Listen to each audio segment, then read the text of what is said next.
Hi, this is Charlie Veitch of the Love Police. Today is September the 12th, 2011.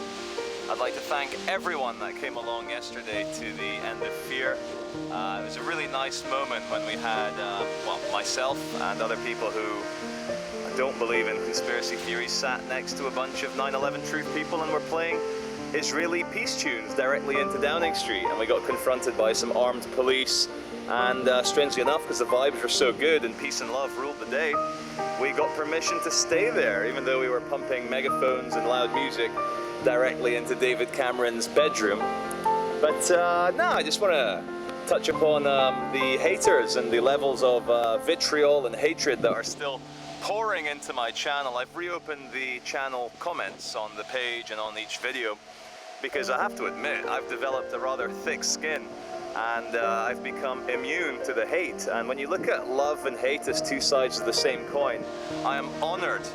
I'm so honored that the haters take the time out of their lives to not only watch my video, but also to write a literary critique under each one. I mean, this is good, and it also gets me high up the rankings. But, you know, I think it's important in life with every negative to try and have a bit of fun from it. So at least the haters are watching, and because you guys, you know, are part of the conversation and you criticize and hate everything I do, I'm gonna have a bit of fun with you, because why might as well? I guess, as I talked about a couple of years ago, there would be a consciousness war, and then as the truth vibrations, and I'm still a big fan of David Icke. Him and I, we had a little arguments about this whole 9/11 thing, but David, you taught me that infinite love is all there is, and everything else is an illusion.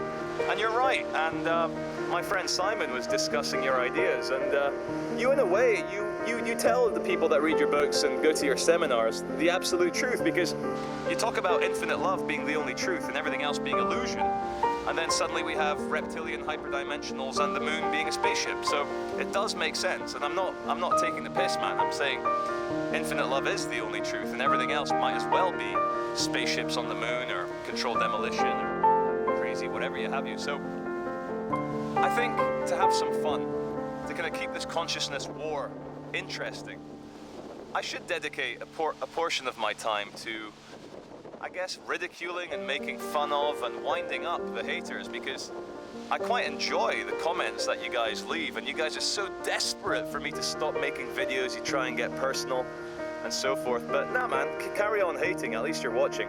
Yeah, look, everything's insane. The whole world's insane, whether you believe it was an inside job or not. We're all mad. The mind of God is insane. This hologram is insane. Gotta get it off my chest, gotta get it off my chest. The mind of God, which is our mind, is completely insane. It's white noise, as my friend Simon says. It's just pure chaotic infinity. And because that singularity realizes how lonely it is, and one of my favorite bands, Smashing Pumpkins, they had an album called Melancholy and the Infinite Sadness.